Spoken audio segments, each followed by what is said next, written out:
Good morning, friends. It's good to be here this morning.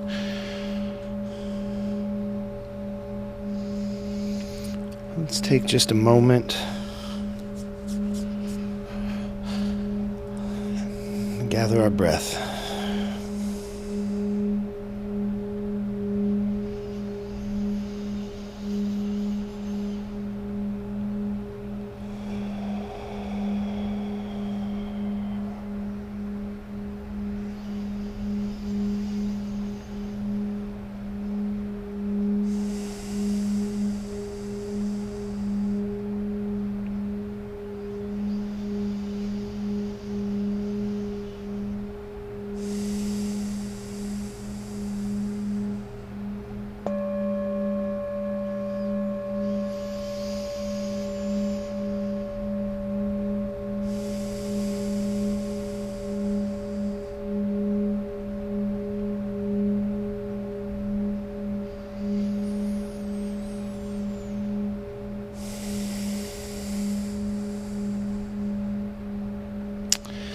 Okay.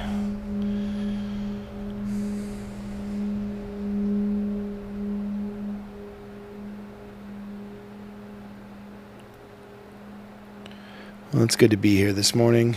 It's been a while.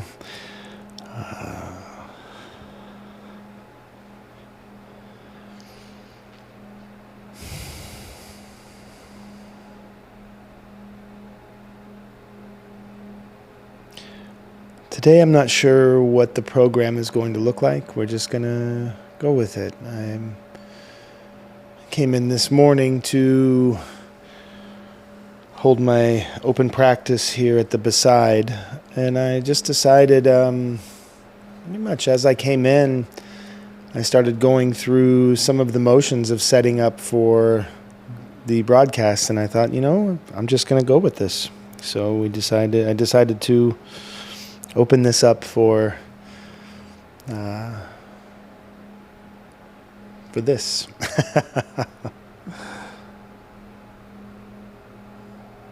And it's interesting the feelings that start coming up for me,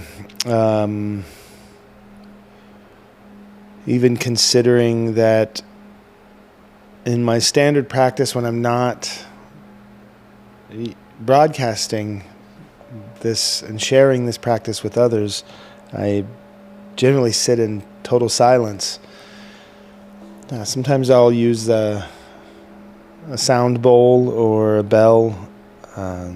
Occasionally I'll chant mantra, but mostly I'm sitting in silence, and it's pretty quickly that I can slip into a meditative state when it's like that. And that's what made me think of the paradox this morning. So many paradoxes on every layer of our existence.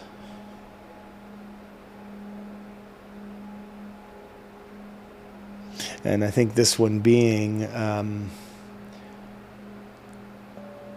when I am in the world on my terms, when I'm alone, when I'm in a quiet room that's beautifully lit, that's natural materials and a light scent of sandalwood incense and a candle, and I have tea brewing in a pot. When I have all of these elements and I'm totally alone, I can go right into the meditative state.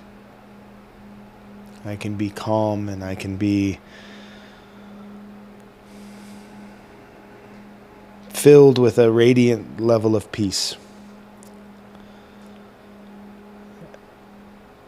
And the paradox there is that this practice is a practice to not sit alone in a room with every element just so and be at peace, but to be peace in loud rooms, to be peace in loud worlds that don't smell good and that don't have proper lighting. And so as soon as I create this connection in my mind, this is the paradoxical levels that exist here. In my mind, there's nothing different in this room right now than when I don't have this laptop and camera and microphone set up. I could just as easily be here in this moment, and everything else is the same. The room is still well lit, and it's cold, but it's manageable. And I've got blankets if I really need another layer of warmth. So I've got everything I still need, but with this connection that I create, it also creates this illusion in my mind that something is different in this room.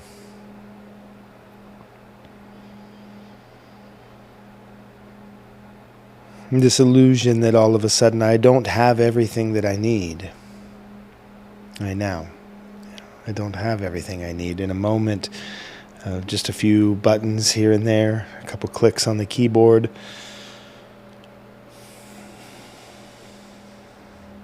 Suddenly I am a being that lacks, or that may lack. Suddenly I go from sitting in this room that's built with love and that holds and contains so much of the recipe for calm and acceptance, and in that moment, when I hit go, we're streaming live, all of a sudden the shift begins. Honestly, the shift probably began the moment I decided to do the broadcast. The anxiety started to appear, and I just think it's so wonderful. Such a steadfast teacher to be able to recognize in the same moment that nothing has changed and everything is different.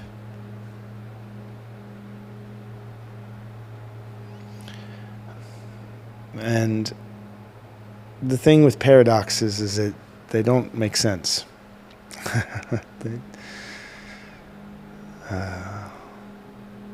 They're not logical and rational. It's not reasonable to have this thing that's both true and seemingly unable to be true at the same time. But that's what's so absolutely engaging in today's meditation practice. That paradox.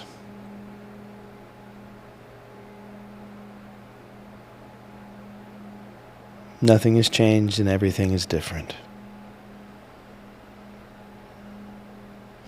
So in some ways, the moment of decision between sitting in the meditation hall and having a solo practice in the perfect conditions for meditation and easily falling into that meditative state and spending however much time I'd like in that space and exploring these internal spheres, these layers that are timid when there's others around.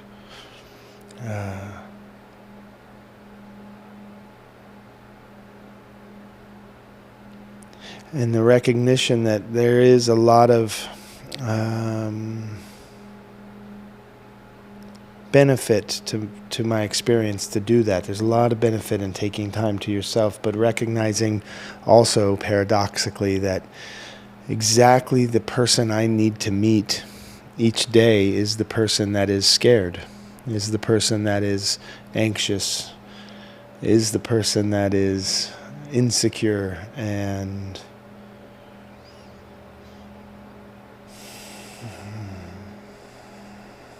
that's the person that I need to meet, because that's the person that I spend so much time attempting to avoid, attempting to reject and deny.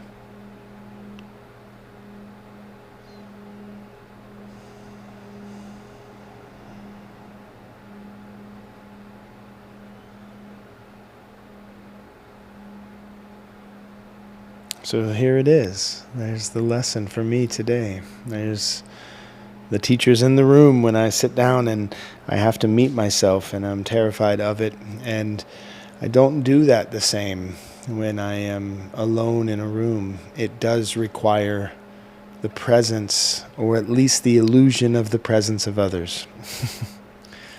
See, this is where it gets really juicy. I don't have the opportunity to be with the parts of myself that I am afraid of when I am alone in the same way. For others, it may be very different than that. Maybe being alone with yourself is the terrifying prospect. But these, again, are the paradoxes, the layers of existence that each of us have in any moment. And the realities that exist in some of these layers are that it's all going away. Always. As many times as we can sit in this space and meet this thing, each time we do, we are meeting the thing in a different way. My body is older. My mind is tired. My experience is a bit more formed, sometimes a bit more hardened, more chiseled, jaded. So each time I meet this thing, and this person that I'm meeting is oftentimes 40 years old. It's been here for 40 years, but it remains 6 years old. That part of myself remains 9 years old. And that's the part that I'm meeting again and again and again. And that's the part I'm rejecting again and again and again.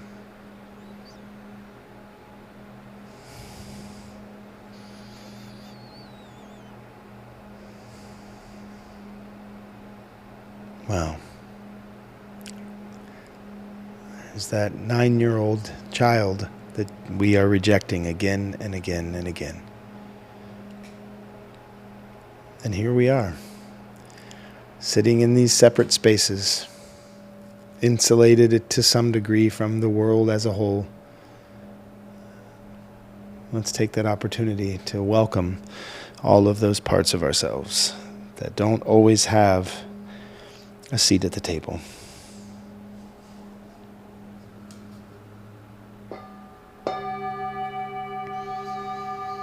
And breathing in and out.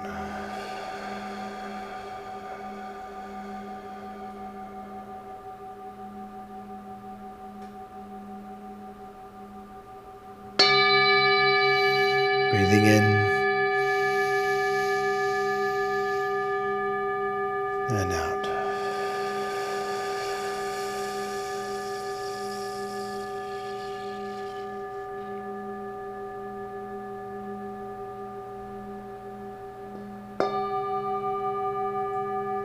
Breathing in and breathing out.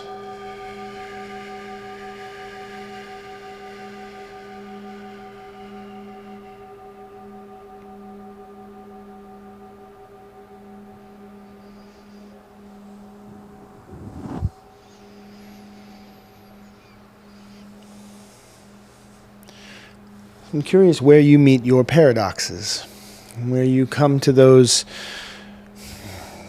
crossroads that seem to take you in two different directions, but then you start to recognize it's a loop. It's like a figure eight, on and on and on.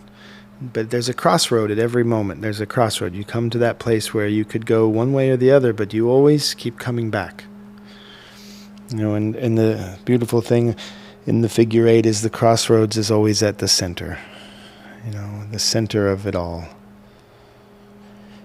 So we get to our center and we find those the ultimate paradox is the awareness of all of the ways you can go with the knowledge that it brings you right back home. Wow. What do we do with that? What makes which path the right path if there are no wrong paths?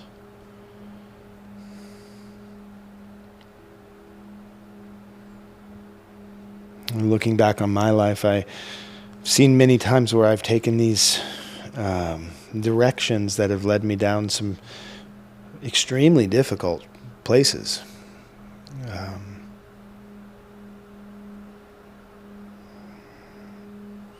And they've led me to some vastly beautiful places.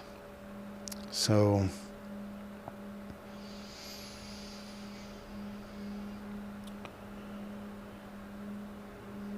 I think that for myself, some of those moments when I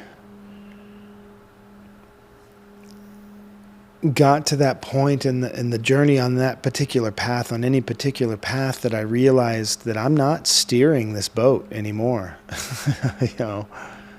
I've made the choice to go this way, and I'm doing this, but there's a point where I have to let go of this illusion that I am making this pathway, that I'm steering the way forward. I have to release. And the benefit of some of the more difficult roads is that is pretty much built in to the pathway.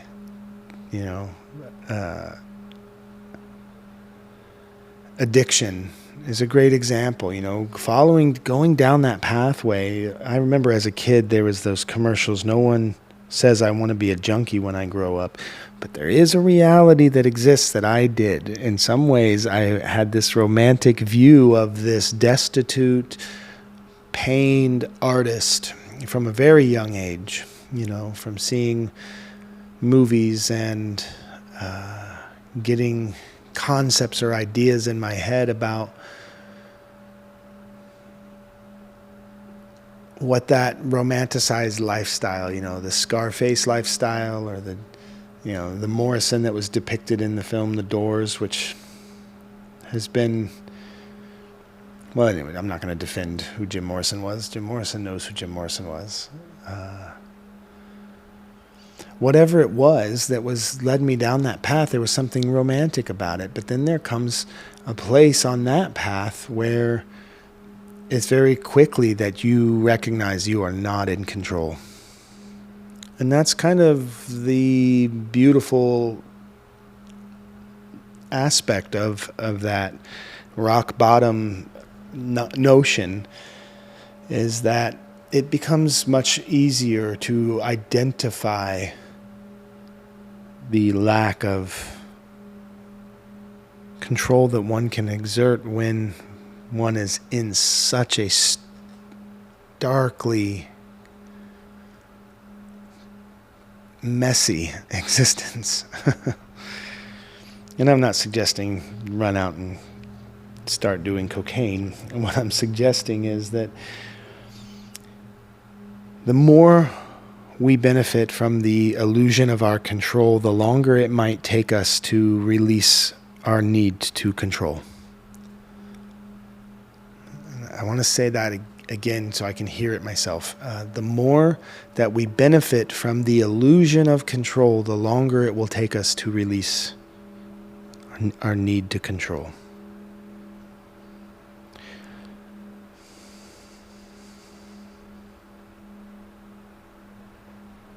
And then you have to look at the layers of who's benefiting in that relationship at any moment. Which part of me is benefiting? When I have control and can suppress that 9-year-old kid who is trying to sit at the table, who is filled with pain and scars of rejection, and I continue to reject, I benefit in that I've seemingly hardened myself against the fear of rejection, and I don't care what anybody thinks. And then I end up just being alone anyway. You get to that place where you don't actually have the depth of relationships that are sustainable because you haven't actually given yourself completely to those relationships. So there's always one foot out the door, and eventually both feet are out the door. And so you're winning the battle against a 9-year-old kid who fears rejection. And that voice keeps coming up and you keep silencing it. No, no, no. I'm not listening to you. If we're having a problem, it's their fault. And I'm just going to leave. So there it is. There comes the repeated behavior of control to protect yourself from feeling what this injured part of yourself is holding. But when you recognize that there's only a benefit on one layer of your existence and there's all these other layers of who you are that are just being depleted of the nutrient, right?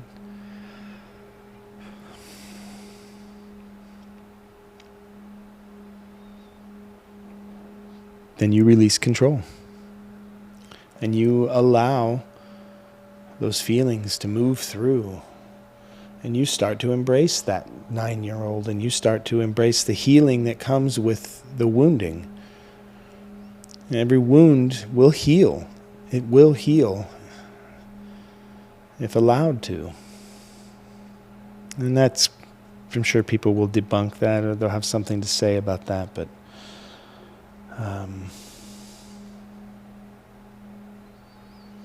people will often argue that forgiveness is not necessary. And I don't have a kind or gentle way to say it absolutely is. So I'm just going to say it absolutely is. And I don't know anybody who at their moment of death is able to even hold on to their grudge or their anger or their resentment. But they can hold it and grip it tightly to that last couple of breaths. And then they realize, oh, even this I have to release. Even this I have to let go of. So I don't agree when people say that forgiveness isn't necessary. Now, I don't think that forgiveness has very much to do with the other person. If you'd like it to, it can, but mostly it's just about what you're willing to let go of. The control of. The illusion of control has to fall away. Has to fall away. And there's the paradox.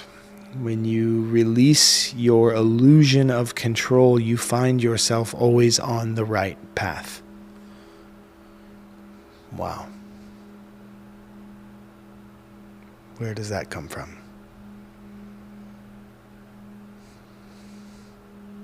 How do we even get here? It's so unlikely that you and I are in this moment together. Everything that had to happen along the way for you and I to be in this moment together is so unlikely. But it's not a miracle. It's not magic. And it's not a mistake.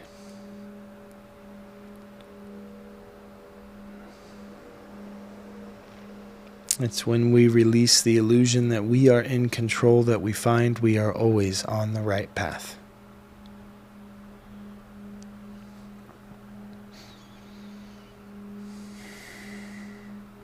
And I think when we start thinking we're on the wrong path, that's exactly the path we needed to be on to get to that understanding. And there's nothing more liberating than recognizing, oh, this path sucks. I'm switching. I am letting go of this and I am moving over. And that's really, if we think about it, that's really just when we meet our boundary time and again and we exceed our boundaries, that we finally get to a place where we go, I don't need to repeat this anymore. Now the question there becomes, am I going to do the exact same thing with a different language over here? Or am I going to actually let go of what I thought was steering me? And that's, we don't know. Who knows?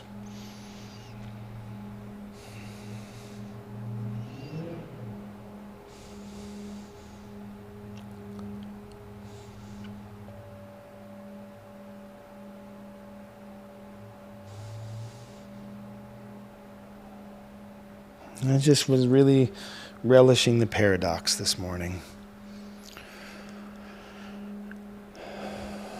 I think Ram Dass had a paradox that he talked about with control that is, it comes from the notion of when we finally come to a place where we let go of everything, we can have anything.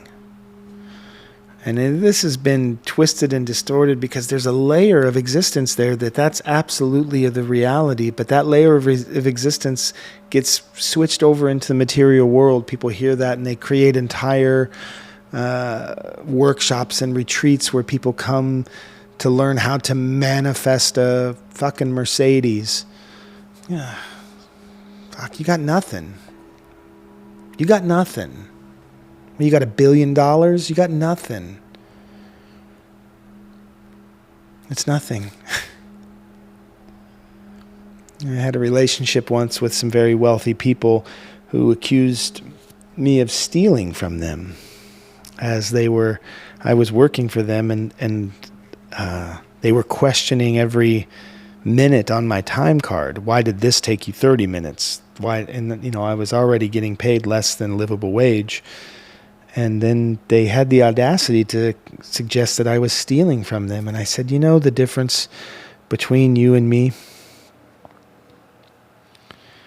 is I'm so rich that I don't need your money. I don't need money. And you're so poor that all you have is money. And I quit. I quit. Because I didn't need their money. And they needed it more than me. So,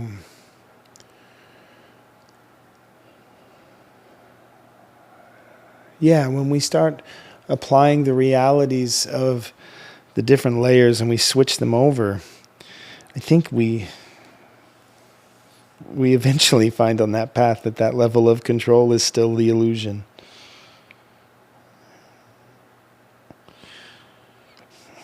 I don't know if I'm just rambling now, so let's take some breaths. Let's hear the bell, and let's just breathe together.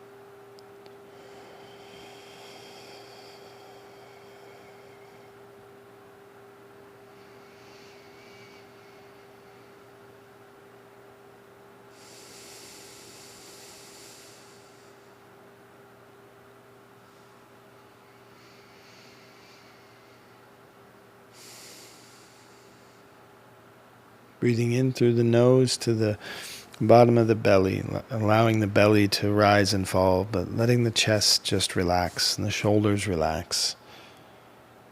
Breathing in and then breathing out longer than you breathe in. Breathe out a little bit more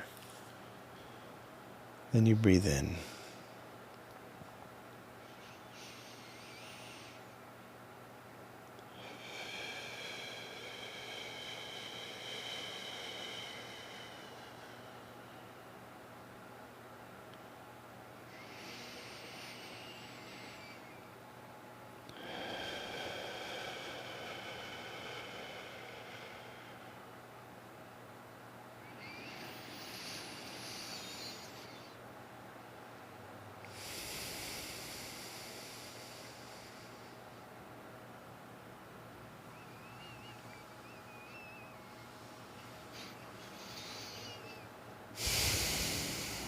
Okay, friends, it's good to be coming back here today.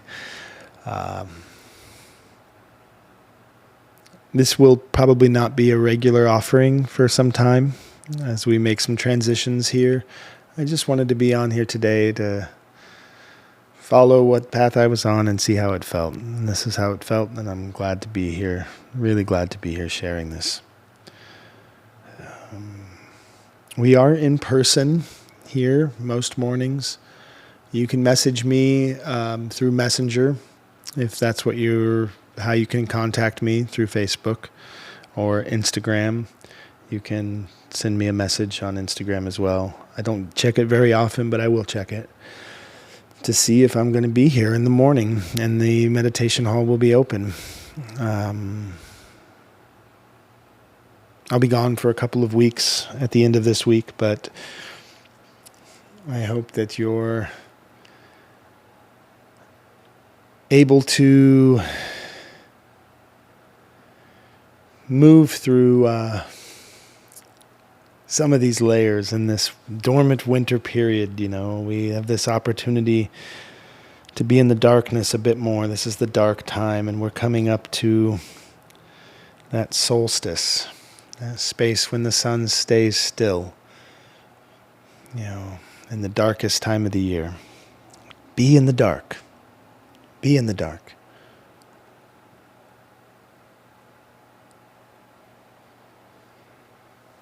In fact, I don't have... Wendell Berry's book is in my office in the back, so I don't have it exactly memorized, but I think this is a great example. To Know the Dark by Wendell Berry. To go in the dark with the light is to know the light. To know the dark, go dark. Go without sight. And find that the dark too blooms and sings and is traveled by dark feet and dark wings. To go in the dark with the light is to know the light. To know the dark, go dark. Here we are. We're in the darkest time of the year. We don't have to do anything to bring the sun back except for be aware when it returns. It's bringing awareness at any moment that recognizes we are always shifting. And if you look, interestingly, there's these beautiful time-lapse photos of the sun on its path throughout the year, a photo taken each day at the same time of day, and you can see it's a figure eight. It's that paradox. You get to the center and there's the crossroads. You can go anywhere you want to go, but it's going to bring you right back to the center. You're always going to come back to the center. And it's everything that's on these spheres out here, all of these, that's where every one of the teachers live. Every one of the teachers, they're all there.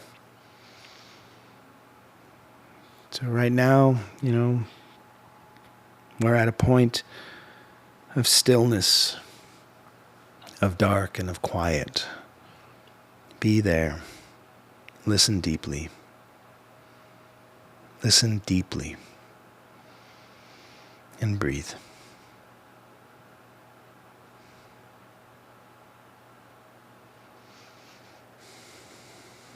Be well, friends.